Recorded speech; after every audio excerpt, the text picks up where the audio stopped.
नमस्कार विद्यार्थी मित्रांनो. तर आज आपण आधुनिक महाराष्ट्राच्या इतिहासातील एक अनन्यसाधारण असं महत्त्व असणारे वासुदेव बळवंत फडके या क्रांतिकारकाचे आपण काय करणार आहे तर क्रांतिकारकाचा जे काही जीवनक्रम आहे तो आज आपण पाहणार आहे, जो आपल्याला सरळ सेवा एक्झामच्या दृष्टीने अतिशय महत्त्वाचा आहे, ज्याचं वर्णन बंगालच्या अमृत बाजार पत्रिकेनं काय केलं होतं तर देशप्रेमाने ओथंबलेला महासागरासारखा उत्तुंग पुरुष म्हणून ज्याचं वर्णन हे अमृत बाजार या पत्रिकेने केलं होतं, जे बंगालमध्ये होते, तेच वासुदेव बळवंत फडके, ज्यांना आपण आद्य क्रांतीवीर असं समजतो किंवा म्हटलं जातं. आता आद्य क्रांतीवीर का म्हटलं जातं हा देखील एक मुद्दा आहे. तर हा मुद्दा असा आहे की वासुदेव बळवंत फडकेच्या आधी जेवढे पण उठाव झाले, म्हणजे 1857चा असेल किंवा त्याच्या आधी जे उठाव झाले, ते त्यांच्या त्यांच्या प्रांतामध्ये होते आणि त्यांची राजेशाही असेल किंवा त्यांच्या वैयक्तिक काही प्रश्न असतील, त्या त्या भागापुरते प्रश्न होते, याच्यासाठी त्यांचे आंदोलन झाले होते. पण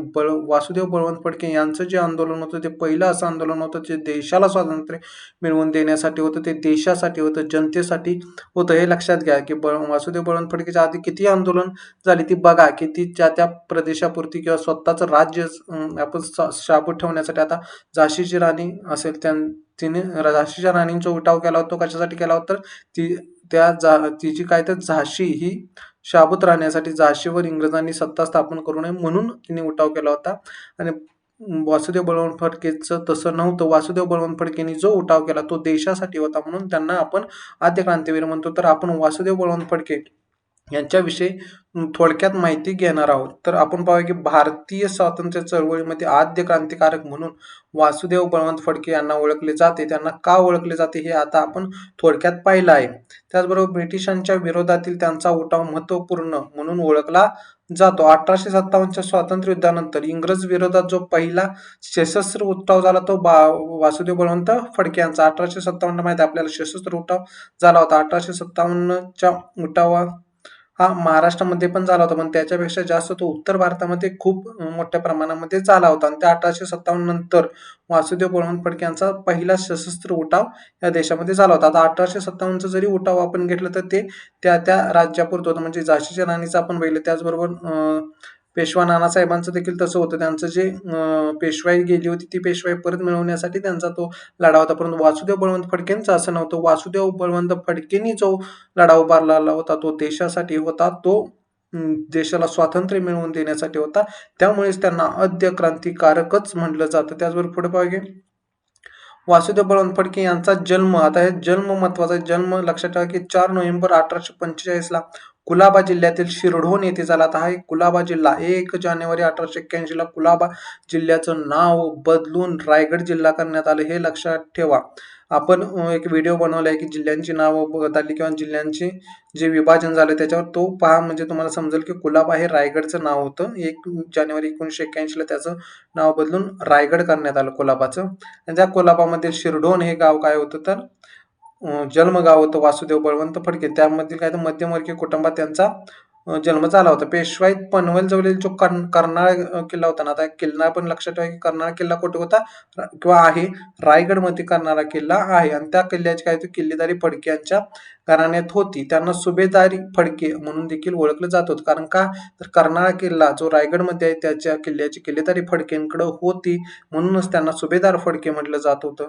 मराठी सत्तेच्या ऱ्हासानंतर त्यांच्या कुटुंबाचे उदरनिर्वाहाचे साधन नाहीसे झाले. कारण ज्या वेळेला मराठी सत्तेचा ऱ्हास झाला, म्हणजे पेशवाई संपली 1818 साली, त्याच्यानंतर इंग्रजांनी जे गड किल्ल्यावर जे काही किल्लेदार होते त्यांच्या सर्वांचं काय केलं तर वेतन बंद केलं, त्यांना कामावरून काढून टाकलं. त्यामुळे त्या किल्लेदारांचं काय झालं होतं तर उदरनिर्वाहाचं साधन राहिलं नव्हतं. त्यातलेच एक काय होते तर आपले वासुदेव बळवंत फडके होते. त्यांचं देखील उदरनिर्वाहाचं साधन काय झालं होतं तर संपलं होतं किल्लेदारी गेल्यामुळे, कारण इंग्रजांनी त्या किल्लेदारी काढून घेतल्या. त्याचबरोबर पुढे पाहूया घरची आर्थिक स्थिती बेताचीच असल्याने त्यांना इंग्रजी शिक्षण पूर्ण करता आले नाही. त्याचबरोबर काय करतात उदरनिर्वाहासाठी प्रथम ते रेल्वे खात्यात लिपिक. आता हे लक्षात ठेवा, याच्यावर बऱ्याचदा प्रश्न विचारलेला आहे.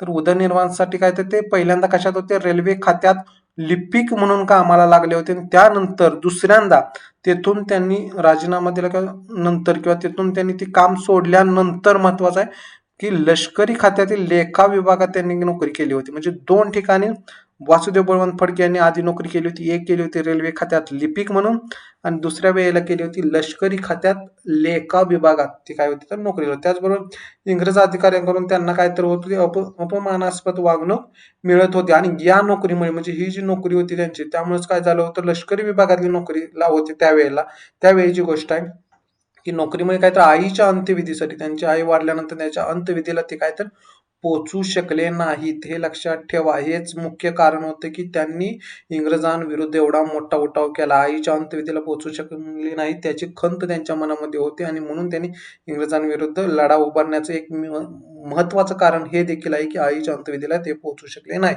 नोकरीला कंटाळून त्यांनी काय केलं नोकरी सोडून दिली होती आणि फडके यांनी काय केलं होतं तर लष्करी सामर्थ्यावर काय तर विश्वास होता त्यांचा आणि त्याच शस्त्रबळाचा वापर केल्याशिवाय काय तर इंग्रज या देशातून जाणार नाहीत असे त्यांना वाटत होते. म्हणजे ते काय होते क्रांतिकारक होते. त्यांचं म्हणणं असं होतं की शस्त्रास्त्राचा वापर केल्याशिवाय इंग्रज या देशातून जाणार नाहीत. आपण अहिंसेच्या मार्गाने जर त्यांना घालवण्याचा प्रयत्न केला तर ते आपल्या देशातून जाणार नाहीत. म्हणून त्यांना काय तर सशस्त्र पद्धतीनं या देशातून हाकलून लावण्यात आपण यशस्वी होऊ किंवा हाकलून लावू शकू जर सशस्त्र बळाचा वापर केला तरच असं काय वाटत होतं तर बळवंत फडके यांना वाटत होतं. यासाठीच पुण्यातील तरुणामध्ये देशप्रेम व स्वदेशीबद्दल आस्था निर्माण करण्याचा प्रयत्न त्यांनी सुरू केला होता. आता स्वदेशीचा जो आहे ना मुद्दा तो 1906 साली ज्या वेळेला अधिवेशन काँग्रेसचं झालं ज्याचे अध्यक्ष होते आपले नौरोजी दादाबाई नौरोजी अध्यक्ष होते 1906च्या अधिवेशनाचे. त्या अधिवेशनामध्ये भारताने किंवा काँग्रेसने काय केलं 4 चतुसूत्री स्वीकारल्या होत्या. लक्षात ठेवा की स्वदेशी असेल, स्वराज्य असेल, बहिष्कार असेल आणि राष्ट्रीय शिक्षण त्याच्यामधीलच एक स्वदेश होती. म्हणजे राष्ट्रीय काँग्रेसने 1906 साली स्वदेशी स्वीकारली होती. पण या वासुदेव बळवंत फडके यांनी काय केलं होतं तर 73 साली म्हणजे 1873 सालीच काय केलं होतं स्वदेशीचा प्रसार किंवा स्वदेशी स्वीकारली होती. म्हणजे हे पहा की 27 आणि ते 6 मग जवळजवळ 33 वर्ष आधी आपल्या वासुदेव बळवंत फडके यांनी काय केलं होतं तर स्वदेशी स्वीकारली होती. हे देखील महत्वाचं ठेवा. याच्यावर प्रश्न विचारला जाऊ शकतो आणि हा एक मुद्दा आहे की त्यांनी स्वदेशी बद्दल जी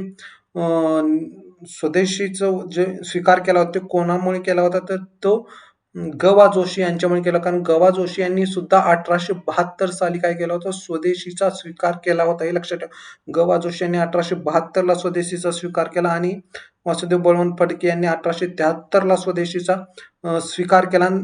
त्याची जी प्रेरणा होती ग.वा. जोशी यांची जी प्रेरणा होती ती होती महादेव गोविंद रानडे यांच्या प्रेरणेने त्यांनी स्वदेशीचा स्वीकार केला होता. हे महत्वाचं आहे. हे देखील लक्षात ठेवा. आणि पुढे पहा की त्यासाठीच पुण्यात त्यांनी काहीतरी सार्वजनिक सभेच्या कार्यात ते भाग घेऊ लागले होते. आता ग.वा. जोशी गणेश वासुदेव जोशी यांनीच काय केलं तर सार्वजनिक सभेची स्थापना 1870 साली केली होती. हे लक्षात ठेवा. त्याचबरोबर पारतंत्र्याच्या विचाराने अस्वस्थ झालेले फडके काय तर पारतंत्र्याच्या विचारांनी ते काय अस्वस्थ झालं. त्यांच्यावर कोणाचा प्रभाव होता त्यांच्यावर न्यायमूर्ती रानडे आणि गणेश वासुदेव जोशी उर्फ सार्वजनिक काका गणेश वासुदेव जोशींनाच काय म्हणलं जात होतं सार्वजनिक काका म्हणलं जात होतं आणि यांचाच काय होता तर त्यांच्यावर खूप मोठ्या प्रमाणात प्रभाव होता. आता पुढचं मी वर सांगितलेलं आहे की 1873 मध्ये काय केलं फडके यांनी स्वदेशी वस्तू वापरण्याची शपथ घेतली होती. त्याच्या 1 वर्ष आधीच त्यांचे गुरु ज्यांना मानत होते गणेश वासुदेव जोशी यांनी देखील शपथ घेतली होती 1 वर्ष आधी आणि त्यांनी कुणाच्या प्रेरणेने घेतली होती तर न्यायमूर्ती रानडे यांच्या प्रेरणेने स्वदेशी वापरण्याची शपथ घेतली होती. हे लक्षात ठेवा. त्याचबरोबर समाजामध्ये समानता, ऐक्य, समन्वय निर्माण करण्यासाठी त्यांनी ऐक्यवर्धिनी संस्था सुरू केली होती. वासुदेव बळवंत फडके यांनी काहीतरी ऐक्यवर्धिनी संस्था सुरू केली होती. पुण्यामध्ये कधी 1874 मध्ये काहीतरी त्यांनी पुन्हा नेटिव्ह इन्स्टिट्यूशन ही शाळा सुरू करून स्वदेशीचा पुरस्कार करण्याचा देखील प्रयत्न केला होता. म्हणजे या ठिकाणी त्यांनी 2 संस्था आहेत बघा. एक आहे ऐक्यवर्धिनी संस्था कशासाठी तर समाजामध्ये समानता, ऐक्य, समन्वय हे निर्माण करण्यासाठी आणि पुण्यामध्ये एक शाळा देखील सुरू केली ज्याचं नाव होतं पुन्हा नेटिव्ह इन्स्टिट्यूशन. ही शाळा कधी तर 1874 साली 1873 ला स्वदेशीची शपथ घेतल्यानंतर 1 वर्षानंतर ही शाळा सुरू करून स्वदेशीचा पुरस्कार करण्याचा त्यांनी काय केलं होतं तर प्रयत्न केला होता. स्वदेशीचा त्यांनी स्वीकार केला 1873ला, शाळा काढली 1874ला. का तर स्वदेशीचा पुरस्कार करण्याचा. त्याचबरोबर पुढे पाहिजे फडके यांनी पुणे येथेच इंग्रजी राजवटी विरुद्ध भाषणं द्यायला सुरुवात केली होती त्यांनी. आपला देश स्वातंत्र्य झाल्याशिवाय रयतेचे दुःख नाही शिवणार नाही, हे त्यांची काय होती तर म्हणणं होतं की ज्या वेळेला आपण देश स्वातंत्र्य होत त्याच वेळेला खऱ्या अर्थाने रयतेचं दुःख, कारण इंग्रज किती जास्त प्रमाणामध्ये रयतेला त्रास देतात यांची जाणीव त्यांना होती. त्याचबरोबर पुढे आपली ओळख सरकारला चटकन पटवू नये म्हणून त्यांनी काय केलं होतं, दाढी वाढवली होती. हे देखील लक्षात ठेवा की सरकारला आपली ओळख पटू नये, कारण त्यांनी आता भाषण द्यायला सुरुवात केली होती, त्यामुळे त्यांच्यावर सरकारची नजर असणार हे त्यांना माहिती होते. त्यामुळे त्यांनी ओळख पटू नये किंवा आपली खात्री पटू नये, त्यामुळे त्यांनी काय केलं होतं, दाढी वाढवली होती आणि वैराग्याचा वेश धारण केला होता आणि ते काय करत होते तर जनजागृती करत गावोगावी फिरू लागले होते. आता लॉर्ड लिटन त्यावेळेला काय होता तर आपण म्हणतो गव्हर्नर जनरल होता किंवा व्हाईसरॉय ज्याला म्हणलं जातं, तो कोण होता तर लॉर्ड लिटन होता. लॉर्ड लिटननं काय केलं होतं तर व्हर्नाक्युलर प्रेस ऍक्ट, देशी भाषेतील जे वर्तमानपत्र होते त्यांच्यावर व्हर्नाक्युलर प्रेस ऍक्ट लादला होता. हे देखील लक्षात ठेवा. याच्यात जुलमी होती, हा जुलमी व्हाईसरॉय होता, हे देखील लक्षात ठेवा. लॉर्ड लिटन हा जुलमी काय होता तर व्हाईसरॉय. त्याच्या वृत्तीला भारतीय जनता काय कंटाळली होती. लॉर्ड लिटनच्या काळात व्हिक्टोरिया राणीला हिंदुस्थानची सम्राज्ञी 1877 साली दिल्लीला काय झालं होतं, व्हिक्टोरिया राणीला हिंदुस्थानची सम्राज्ञी म्हणून पदवी दिली होती आणि त्यामुळे काय झालं तर फडकेंना त्याचा राग अनावर झाला आणि त्यांनी एका गुप्त संघटनेची स्थापना करण्यासाठी काय झालं तर ते तरुणांना एकत्र आणू लागले. त्यांना ते पटलं नाही की व्हिक्टोरिया राणीला हिंदुस्थानची सम्राज्ञी ही पदवी दिली, त्यामुळे त्यांनी गुप्त संघटनेची स्थापना केली. त्याचबरोबर 20 फेब्रुवारी 1877ला व्हिक्टोरिया राणीला हिंदुस्थानची सम्राज्ञी दिली. त्याच्यानंतर 2 वर्षानंतर काय केलं तर वासुदेव फडके यांनी काय केलं तर रामोशी, कोळी, मांग, महार, मुसलमान इत्यादी सहकार्याच्या मदतीने काय केलं तर पुण्याच्या परिसरात दरोडे घालण्यास सुरुवात केली आणि इंग्रजांचे राज्य सनदशीर मार्गाने पराभूत होणार नाही म्हणून त्यांनी काय केलं तर क्रांतीचा मार्ग स्वीकारला. सनदशीर म्हणजे काय तर अहिंसेच्या मार्गाने ते काय पराभूत होऊ शकत नाहीत, अशी धारणा वासुदेव बळवंत फडके यांची होती. आता त्यांच्या कार्याला सुरुवात झालेली आहे, ते पाहूया. वासुदेव बळवंत फडके हे दत्त उपासक होते, म्हणजे दत्ताचे उपासक होते आणि त्यामुळेच त्यांनी काहीतरी, हे महत्वाचं आहे बघा, लक्षात ठेवा, दत्त महात्मे हा 7,000 प्लस त्याच्यात ओव्या होत्या आणि त्याचा काहीतरी ग्रंथ त्यांनी लिहिला. 1879 नंतर फडके यांच्या कार्याला खरी सुरुवात झाली. त्यांनी दौलतराव नाईकांच्या मदतीने लोणीजवळील धांबरी या गावावर काय तर पहिला दरोडा घातला. आता धांबरी हे नाव महत्वाचं आहे. धांबरी हे लक्षात ठेवा, कारण वासुदेव बळवंत फडके यांनी 1879 नंतर काय झालं होतं तर त्यांच्या कार्याला सुरुवात झाली होती आणि पहिला दरोडा त्यांनी या लोणीजवळील धांबरी या गावावर गाठला होता. याच्यावर बऱ्याचदा प्रश्न विचारलेले आहेत. यामध्ये फक्त 3,000 रुपये त्यांना मिळाले होते आणि काय केलं तर फडके यांनी रामोशांना बजावले होते की काय कोणालाही मारहाण करायची नाही, फक्त रोकड गोळा करायची. फडके यांच्या सांगण्यावरून काय तर रामोशी बांधव काय करत तर लूट करत असताना कोणालाही त्रास देत नव्हते. आता पुढे बघा, सरकारी खजिने लुटण्यापेक्षा खेडेपाड्यातील श्रीमंताची घरी लुटण्यावर फडक्यांचा भर होता. आता का तर सरकारी जे खजिने आहे त्याच्यावर काय तर सिक्युरिटी जास्त प्रमाणात असते, त्यामुळे तिकडे ते लुटण्यापेक्षा आपण काय करूया तर खेडोपाड्यातील श्रीमंत सावकाराची घरे जे रयतेवर अन्याय करतात, जुलूम जबरदस्ती करतात, त्यांची घरं लुटूया आणि आपल्याला काय तर पैसे घेऊया, असं त्यांची धारणा होती. त्याचबरोबर कारण काय तर सरकारी खजिन्याला संरक्षण कडकड बंदोबस्त असतो, म्हणून त्यांनी छापे घालून थेट सावकारांचीच घरे लुटली. 25 ते 27 फेब्रुवारी 1879 रोजी लोणी व खेडवर दरोडा टाकून लुटमार केली. आता 5 मार्च नंतर 1879 रोजी काय केलं तर जेजुरी जवळील वाल्ले गावावर दरोडा टाकला. आता हे दरोडा टाकणारे गाव खूप महत्वाचे नाही, पण पहिलं जे गाव होतं धांबरी ते महत्वाचं आहे. पहिला दरोडा धांबरीवर, ते लक्षात आहे. या लुटीत त्यांनी काय केलं तर 4 बंदुका, 300 रुपये व 100 रुपयाचे कापड त्यांना मिळाले. म्हणजे 300 रुपये मिळाले, 4 बंदुका मिळाल्या आणि 100 रुपयाचं कापड. शेवटी पुरंदरवर दरोडा टाकला. अशा प्रकारे त्यांनी पुणे जिल्ह्यात ब्रिटिश विरोधी कारवाया सुरू ठेवल्या. आता पुरंदर कुठे आहे, पुणे जिल्ह्यात आहे, माहिती आहे. त्याचबरोबर पुढे पाहू की यांचा पहिला जाहीरनामा 1900 इसवी सन किती 1879च्या मे महिन्याच्या सुरुवातीस काय केलं तर त्यांनी पहिला जो जाहीरनामा आहे तो काढून प्रसिद्ध केला. आता या जाहीरनामा काय होता तर आम्ही जे करत आहोत ते खरे म्हणजे इंग्रजाच्या विरुद्ध आहे. आणि सरळ सांगूनच टाकले की आम्ही जे करतोय ते काय तर इंग्रजांच्या विरुद्ध आहे. सरकारने जनतेची केलेली लूट, दुष्काळामुळे झालेली अन्नदशा, करांची ओझी इत्यादीची माहिती या जाहीरनाम्यात काय तर दिली होती. तसेच सरकारनं निर्वाणीचा इशारा देण्यासाठी या जाहीरनाम्यात असे नमूद केले की आतापर्यंत फक्त तेथील श्रीमंत लोकांविरुद्ध चालवलेली आमची मोहीम यानंतर आम्ही काहीतरी युरोपियन देखील सुरू करू. युरोपियांची सापडेल तेथे कत्तल करू. इसवी सन 1857च्या बंडासारखे दुसरे बंड उभारू. याच काळात त्यांनी रामदरा, मल्हारगाव येथील जंगलाचा आश्रय घेऊन आसपासचा प्रदेश लुटला. दरम्यानच्या काळात लुटीवरून फडके आणि रामोशी यांचे काय तर संबंध बिनसले तरी फडके यांनी हर्णे, सोलापूर, वरसगाव लुटले. आता पहिला जो जाहीरनामा होता तो आपण बघितलं की येतोपर्यंत होता की काय तर युरोपियनची सापडेल तेथे आम्ही कत्तल करू. आता पहिल्या जाहीरनाम्यात काय होतं हे देखील तुम्हाला विचारलं जाऊ शकतं. तर त्यांनी पुढे रामोशी आणि त्यांचे काय तर संबंध बिनसले आणि त्यांनी तरी देखील लूट चालूच ठेवली होती, बंद केलेली नव्हती. दिवसेंदिवस लुटीच्या बातम्या काय तर इंग्रजांना जात होत्या आणि पुण्याचा पोलीस प्रमुख लक्षात ठेवा मेजर डॅनियल यांनी काय केला तर तपास सुरू केला. वेगवेगळ्या खात्यात कोण गैरहजर आहे याची त्यांनी काहीतरी कसून चौकशी केली. आपण पाहिलं पहिल्यांदा ते रेल्वे खात्यात लिपिक होते आणि दुसऱ्यात काय तर लष्करमध्ये काय तर लेखा विभागात कामाला होते. आता लष्करी विभागात त्यांनी चौकशी सुरू केली आणि ते लष्कर विभागात ते सापडणार कारण ते काय होतं तर सरकारी नोकरी होते, सरकारी नोकरीवर गेलेच नव्हते. त्याचबरोबर पुढे पाहिजे की तेव्हा चौकशांती त्यांना समजले पुण्यातील मिलिटरी अकाउंट्स खात्यातील वासुदेव बळवंत फडके बऱ्याच दिवसापासून काय तर गैरहजर आहेत लष्करी विभागामध्ये, कारण ते दुसऱ्यांदा नोकरीला लष्करी विभागामध्ये. त्यांचा शोध घेतला असता 129 शुक्रवार पेठ पुणे येथे तो पोहोचला. कोण? हा डॅनियल. त्याचबरोबर काय तर त्या ठिकाणी डॅनियलला तलवारी बंदुका मिळाल्या. त्यामुळे फडके यांच्यावर काय तर डॅनियलने काय तर अटक वॉरंटच काढलं, कारण तलवारी बंदुका मिळाल्यानंतर त्याचा शक काय झाला तर खरा झाला की हे जे सर्व करतंय ते कोण आहे तर ते वासुदेव बळवंत फडकेच आहे. या वॉरंटनुसार मुंबई सरकारने फडके यांना पकडण्यासाठी 4,000 रुपयांचे रोख बक्षीस लावले. सरकारने असे जाहीर केल्यानंतर फडके यांनी जाहीर केले की मुंबईचा गव्हर्नर, आता त्यांनी जाहीर केले 4,000 रुपये. त्याच्यानंतर त्याच्या उत्तरादाखल फडकेंनी काय केलं तर मुंबईचा गव्हर्नर सर रिचर्ड टेम्पल याचं जे डोकं कापून आणेल त्याला काय तर 10,000 रुपये बक्षीस दिले जाईल. त्याचबरोबर पाहिजे दुसरा जाहीरनामा फडके यांना पकडून देणाऱ्या 4,000 रुपयांचे बक्षीस जाहीर केल्यानंतर फडके यांचा पाठलाग करण्यास सुरुवात केली. परिणामी काय झालं तर फडके यांनी आपला मोर्चा कोकणाकडे वळवला.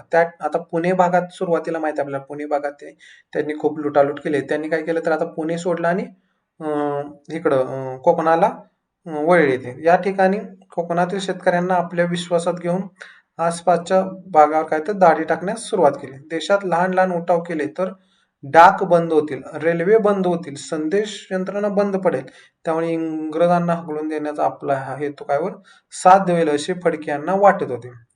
तर पुढे पाहिजे फडक्यांचा उत्साह फार काळ टिकून राहिला नाही, कारण काय तर रामोश यांनी काय केले तर त्यांची साथ सोडून दिली. फडके कोकणातून गांगनापूरला गेले. आता लक्षात ठेवा गांगनापूरला काय झालं तर फडके गेले. गांगनापूर कर्नाटकमध्ये आहे. त्याचबरोबर दरम्यान पुण्यातला विश्रामबाग वाड्यात व बुधवार वाड्याला काय तर आग लागली. या दोन वाड्याला काय झालं तर आग लागली. पोलिसांनी फडके यांच्यावर संशय घेतला कारण आग लागली, पुण्यात घटना घडली म्हणजे कोणी केली असेल तर फडक्यांनी केली. परंतु ते फडक्यांनी न करता कोणी तर कृष्णाजी नारायण रानडे व त्यांच्या मुलाने लावल्याचे नंतर समजले आणि गांगनापूरहून फडके काय तर श्रीशैल्यला गेले. तेथे रघुनाथ भटांनी त्यांची भेट घेतली आणि फडके यांच्या मागावर असलेल्या डॅनियलने रघुनाथ भटाच्या धानूरला वेढा घातला आणि रघुनाथच्या आईस फडकेबाबत कागदपत्र देण्यास सांगितले. कुणाच्या? रघुनाथ भटाच्या आईस. त्यामुळे काय झालं परंतु तिने ती कागदपत्रे नदीत टाकली. आईने काय केलं रघुनाथाच्या करती कागदपत्रे इंग्रजांना दिली नाही, ती नदीत टाकली. त्याचबरोबर काय केलं त्यापैकी काही कागदपत्रे डॅनियलच्या हाती शेवटी लागलेच. त्यामुळे फडके यांचा जाहीरनामा मिळाला व त्यात गव्हर्नरला ठार मारणाऱ्यास वर पहिलं रिचर्ड टेम्पल याला ठार मारणाऱ्यास काय तर 10,000 रुपये असा तो जाहीरनामा होता. त्यामुळे काय तर आणि इंग्रज अधिकाऱ्यास ठार मारणाऱ्यास 5,000 रुपये बक्षीस दिले जाईल असे त्या जाहीरनाम्यात लिहिलेले होते. हा जाहीरनामा इंग्रज सरकारला मिळताच त्यांनी फडकेच्या विरोधात प्रचाराला सुरुवात केली आणि लक्षात ठेवा तारीख 23 जुलै 1879 ला विजापूर जवळील देवर नावडगी या गावाच्या बाहेर एका बौद्ध विहारात गाढ झोपत असताना त्यांना काय झालं तर अटक झाली. कुठे अटक झाली? विजापूर जवळ, म्हणजे कर्नाटकमध्ये. त्यांना देवर नावडगे येथे त्यांना अटक झाली. आणि या जो खटला झाला त्याच्याविषयी थोडं माहिती घेऊया. वासुदेव बळवंत फडके यांचा. तर दिनांक 22 ऑक्टोबर 1879 पासून त्यांच्यावरील खटल्याला सुरुवात झाली. आता कोणापुढे हा खटला चालवण्यात आला तर अल्फ्रेड केसर यांच्यासमोर हा खटला काय तर चालवण्यात आला. न्यायमूर्तींनी इंग्रजांविरुद्ध युद्ध पुकारण्याचा कट केल्याचा आरोप काय तर फडक्यांवर ठेवला. हा खटला सत्र न्यायाधीश न्यूहॅमकडे परत नंतर वर्ग केला. कारण का तर त्यांना काय तर इंग्रजांविरुद्ध युद्ध पुकारण्याचा कट केल्यामुळे तो जो काही खटला आहे तो सत्र न्यायालयाकडे वर्ग झाला. ज्या ठिकाणी फौजदारी न्यायालयाचं कामकाज चालतं त्याला आपण सत्र न्यायालय म्हणतो. आणि हे लक्षात ठेवा. आणि जेथे आपलं शेती संबंधित जे न्यायालय असतं, दिवाणी न्यायालय, त्याला आपण जिल्हा न्यायालय किंवा दिवाण न्यायालय म्हणतो. आणि जर आपण फौजदारी असेल तर सत्र न्यायालय, ही जिल्हा स्तरावरची न्यायालय असतात. त्याचबरोबर भारतीय दंडविधानाच्या 12 122 124 ही काय तुम्हाला येणार नाही की कोणते कलम आहेत. फडके यांना बेकायदेशीर माणसे जमवणे, शस्त्र बाळगणे, दारुगोळा जमवणे, जनतेच्या भावना भडकावणे व समाजात असंतोष पसरवणे हे काय तर त्यांच्यावर आरोप ठेवले. त्याचबरोबर हे महत्वाचं आहे, पुढचं महत्वाचं आहे की उच्च न्यायालय त्यांच्या बचावाचे काम कोणी केले तर महादेव चिमाजी आपटे यांनी काय केलं होतं तर त्यांचं उच्च न्यायालयामध्ये वकीलपत्र घेतलं होतं. आता आपण या ठिकाणी पाहिलं की उच्च न्यायालयात आता खटला गेलेला आहे, पण याच्या आधी या ठिकाणी लिहिलेलं आहे की सत्र न्यायालयात कोणी केलं होतं? न्यूहॅमकडे तो काय ते खटला वर केला होता. पण तेथे आपल्या वासुदेव बळवंत फडके यांचे वकील कोण होते तर वा जोशी, गणेश वासुदेव जोशी, ज्यांना ते गुरु मानत होते, ते काय होते तर त्यांचे वकील होते सत्र न्यायालयात. आणि उच्च न्यायालयात जेव्हा गेले ते प्रकरण, तेव्हा महादेव चिमाजी आपटे हे त्यांचे वकील होते. हे लक्षात ठेवा. 2 व्यक्तींची नाव. त्यांच्या बचावाच्या कामासाठी जनतेने काय केलं तर निधी गोळा केला, परंतु न्यायाधीशांनी त्यांना काय तर राजद्रोहीच ठरवले आणि जन्मठेपेची शिक्षा ठोठावली. काळ्या पाण्याची शिक्षा त्यांना ठोठावली होती. 3 जानेवारी 1880 ला त्यांना तेहरान बोटीने, हे बोट देखील लक्षात ठेवा, तेहरान बोटीने काय केलं तर एडनला पाठवण्यात आले. एडन कोट आहे तर ओमानची राजधानी एडन आहे, ओमान. त्यावेळेला ती ओमान, एडन हा भाग काय होता तर मुंबई प्रांतात होता, हे लक्षात ठेवा. तेथील अनन्य छळाला बळी पडून 17 फेब्रुवारी 1883 ला त्यांचे काय झालं तर निधन झालं. प्रारंभी काही इंग्रज वृत्तपत्रांनी दरोडेखोर म्हणून वासुदेव बळवंत फडके यांचे काय तर संभावना केली असली तरी, म्हणजे त्यांचं जे काय वर्णन आहे ते इंग्रज वृत्तपत्रांनी काय केलं तर दरोडेखोर. परंतु बंगालच्या अमृत बाजार पत्रिकेने काय केलं होतं तर यांच्या अटकेनंतर नोव्हेंबर 1889 मध्ये लिहिलेल्या लेखात काय सांगितलं होतं तर देशप्रेमाने ओथंबलेला हिमालयासारखा उत्तुंग महापुरुष असा गौरवपूर्ण उल्लेख कोणी केला होता तर अमृत बाजार यांनी केला होता. अमृत बाजार पत्रिकेने केला होता. अरविंद घोष किंवा बरिंद्र कुमार घोष यांचं ते अमृत बाजार होतं. त्याचबरोबर काय तर 1818 ते 1885 या कालखंडात ब्रिटिश आपण उठाव पाहिला. तर हे या ठिकाणी आपण काय तर वासुदेव बळवंत फडके यांच्याविषयी थोडक्यात माहिती घेतली. तर धन्यवाद. व्हिडिओ कसा वाटला सांगा.